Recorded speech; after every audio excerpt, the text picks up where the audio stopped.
အားလုံးပဲမင်္ဂလာပါဒီနေ့မှလေကျွန်တော်ရဲ့စိတ်ကိုတန်ဖိုးရှိတဲ့အရာတွေနဲ့ဘလို့ဖြစ်တင်းမလဲဆိုတဲ့စိတ်ဝင်စားတဲ့အကြောင်းလေးအခုကိုအတူတူလေ့လာကြည့်ကြအောင်ကိုယ့်ရဲ့စိတ်ကိုယတနာတက်တာအကြီးတစ်ခုလိုပဲမြင်အောင်ခိလိုက်ပါလားကဲခဏလောက်မျိုးလုံးမိတ်ပြီးစိတ်ကူးရင်ကြည့်ကြအောင်ကိုယ့်ရဲ့စိတ်ကလေးတကယ်ကိုတလက်လက်တောက်ပနေတဲ့ယရနာတိတ်တာကြီးတစ်ခုဆိုရင်ဘယ်လိုနေမလဲအဲ့ဒီတိတ်တာထဲမှာကိုကြိုက်တာတွေအကုန်ထည့်လို့ရတယ်ရွှေတွေကြောက်မြတ်ယရနာတွေဒါမှမဟုတ်တခြားဖို့တိုင်းပစ္စည်းတွေပေါ့စိတ်လို့ရှားစရာပဲနော်ကောင်းပြီဒီတော့အရေးကြီးတဲ့မေခွန်းတစ်ခုကတော့ကျွန်တော်တို့ရဲ့စိတ်တည်တာတွေကိုဘလို့ယတနာမျိုးတွေနဲ့ဖြည့်ကြမလဲဟုတ်တယ်မလားဘလို့ယတနာမျိုးကမှတကယ်တန်ဖိုးအရှိဆုံးဖြစ်မလဲဒါကတကယ်ကိုအလေးနဲ့ထားပြီးစဉ်းစားသင့်တဲ့မေခွန်းတစ်ခုပါအဖြေကတော့လေအကောင်းဆုံးအဖို့တန်ဆုံးယတနာကမြင့်မြတ်တဲ့အမှန်တရားပါပဲမြင့်မြတ်တဲ့အမှန်တရားဆိုတာဘာကြီးလဲလို့တွေးနေပြီလားလွယ်လွယ်လေးပါပဲအဲ့ဒါကဖျားသခင်ရဲ့ဂတိတော်တွေပြီးတော့မေတ္တာတရားနဲ့တန့်စင်ခြင်းအကြောင်းကောင်းမွန်တဲ့တွေးခေါ်တွေပေါ့ဒါတွေကမှကျွန်တော်တို့စိတ်ထဲမှာစုလို့ရတဲ့တကယ်ယတနာစစ်စစ်တွေပါအဲ့လိုအဖို့တန်ယရနာတွေကိုစိတ်ထဲမှာများစုချလေလေကျွန်တော်ရဲ့စိတ်ကပို့ပြီးတော့အားကောင်းလာပြီးတော့ကြည်လင်ပြတ်သားလာလေပဲမန်းဘီလူနဲ့ကြည်လိုက်တယ်လို့ပေါ့အရာကိုပို့ပြီးရှင်းလင်းမြင်လာရတယ်လို့မျိုးပဲဒါကဘုရားသခင်နည်းနည်းတဲ့အရာတွေကိုပူနာလဲနိုင်ဖို့အားအင်ဖြစ်စေတာပေါ့တဲ့နောက်တစ်ပိုင်းအနေနဲ့ပေါ့နော်ဒီယရနာတွေကလူတစ်ယောက်ရဲ့စိတ်နေစိတ်ထားအကျင့်စာရိတ္တကိုဘလောက်တောင်အန်တော်ဖို့ကောင်းအောင်ပြောင်းလဲပေးနိုင်တယ်လဲဆိုတာကြည့်လိုက်ကြရအောင်ဒီထူးခြားတဲ့ယတနာကလည်းတဖြည်းဖြည်းနဲ့ကျွန်တော်တို့ကိုယေရှုနဲ့ပို့တူလာအောင်ပုံသွင်းပေးပါတယ်ဆိုလိုတာကတော့လေပို့ပြီးကျင့်နာတယ်လာမယ်စိတ်ထားလေးတွေကပို့ပြီးတန့်စင်လာမယ်ပြီးတော့တခြားသူတွေအပေါ်မှာမေတ္တာတွေနဲ့ပြည့်ဝလာမှာပေါ့ဒါကိုဘုရားသခင်ရဲ့တဘာဝကိုစက္ခံရယူခြင်းလို့ခေါ်ပါတယ်ဒီအကြောင်းနဲ့ပတ်သက်ပြီးကျမ်းစာထဲမှာအရင်ကောင်းတဲ့စကားတစ်ခုရှိတယ်အဲ့ဒါကတော့ကောင်းကင်ဘုံမှာရှိတဲ့အဖဘုရားသခင်ကစုံလင်းတယ်လို့ကျွန်တော်တို့လည်းစုံလင်ခြင်းရှိရမယ်ဆိုတာပါပဲ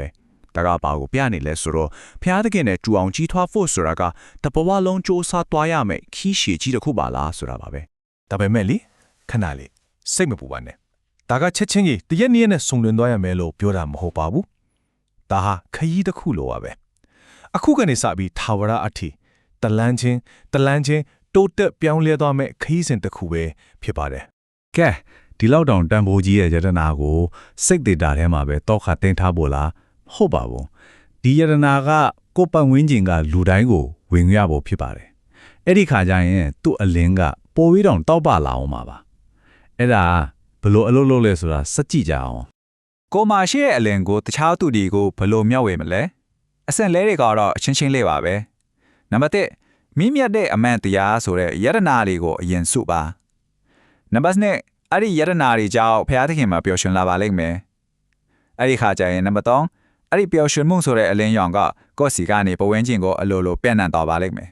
ခဏလောက်စဉ်းစားကြည့်ပါလားဘုရားသခင်ကကျွန်တော်တို့ကိုအယမ်းချစ်လို့သူ့ရဲ့သားတော်ကိုတော့ stay ခဲ့တယ်ဆိုတဲ့အတီလဲထတီနဲ့တင်နှလုံးသားထဲမှာကျေးဇူးတင်စိတ်တွေကတကယ်ကိုပြည့်လျံလာတာနော်အဲ့ဒီအခါမှာနှုတ်ကနေလေချီးမွမ်းခြင်းစကားတွေကလိုလိုထွက်ချလာတော့တာပါပဲကဲဒီအကြောင်းအရာကိုပဲနောက်ထပ်ဥပမာလေးတစ်ခုနဲ့ကြည့်အောင်လူတစ်ယောက်ကိုအပင်တစ်ပင်လို့မြင်အောင်ကြည့်လိုက်ပါဟုတ်ပြီအပင်တွေရှင်ထန်ကြီးထွားဖို့ဘာလို့အဆုံးလဲမှန်ပါတယ်သူတို့အတွက်အားအင်ပေးမဲ့ရှင်မဲတစ်ခုလိုအပ်တယ်လေအဲ့ဒီလိုပါပဲကျွန်တော်တို့ရဲ့စိတ်တေတာထဲကယရနာကိုအမြဲတမ်းတလဲလဲတောက်ပနေစေဖို့အတွက်ကျွန်တော်တို့ရဲ့အားရင်ရည်မြစ်ဖြစ်တဲ့ယေရှုနဲ့အမြဲတမ်းချစ်ဆက်နေဖို့လိုအပ်ပါတယ်စဖြစ်ပြန်မာကြီးကနေအကိုက်ခက်လေးတွေကအားရင်ရယူနေတယ်လို့မျိုးပေါ့ဒီလိုချိတ်ဆက်နေဖို့ဘလောက်အရေးကြီးလဲဆိုတာကိုယေရှုခိုလိုင်းကအတိအလင်းပြောထားခဲ့ပါတယ်ငါနဲ့ကင်းလွတ်နေရင်ဘာတစ်ခုမှလုံနိုင်မှာမဟုတ်ဘူးတဲ့ဒါကကိုယ့်ရဲ့ခွန်အားကိုယ့်ရဲ့အရေးချင်းကိုပဲအားကိုးနေလို့မရဘူးဆိုတဲ့သတိပိချက်လေးတစ်ခုပါပဲဒါပေမဲ့အားငယ်စရာမဟုတ်ပါဘူးအားတက်စရာစကားလည်းရှိပါတယ်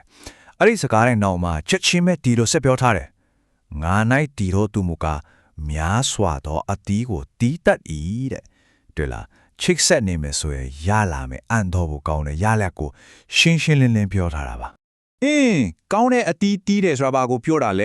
ဲအဲ့ဒါကတော့လေပိုပြီးကျင်နာတက်လာတာစိတ်ထားလေးတွေတန်ဆင်းလာတာမေတ္တာတွေပိုကြီးမားလာတာပျော်ရွှင်တက်လာတာနောက်ပြီးတော့တခြားသူတွေအတွက်ဖျားတရားနဲ့အညီနေထိုင်တဲ့စံနမူနာကောင်းတစ်ခုဖြစ်လာတာမျိုးကိုဆိုလိုတာပါဒါတွေဟာလုံးဟာယေရှုနဲ့ချိတ်ဆက်နေခြင်းကနေတဘာဝတိုင်းကြီးထွားလာတဲ့ကောင်းမြတ်တဲ့အကျင့်လက္ခဏာတွေပါပဲကဲဒီနေ့ကျွန်တော်တို့လေ့လာရတာမျိုးကိုပြန်ကြည့်အောင် စိတ်ထဲမှာမြင်မြတ်တဲ့အမှန်တရားဆိုတဲ့ယရနာတွေကိုစုဆောင်းခြင်းအပြင်ပို့ပြီးတော့ကျင်နာတဲ့ပို့ပြီးပျော်ရွှင်တတ်တဲ့သူတွေဖြစ်လာနိုင်တယ်ပြီးတော့အဲ့ဒီအလင်းကိုတခြားသူတွေကိုပါပြန်လဲမျှဝေနိုင်တယ်ဆိုတာသိခဲ့တာပြီနော်ဒီတော့နောက်ဆုံးအနေနဲ့ကိုပြန်မေးကြည့်ဖို့မေးခွန်းလေးတစ်ခုထားခဲ့ခြင်းပါတယ်ဒီနေ့မှာတော့ကိုယ့်ရဲ့စိတ်တက်တာတွေကိုဘလို့ယရနာမျိုးတွေထက်အတွင်းစုဆောင်းသွားမလဲ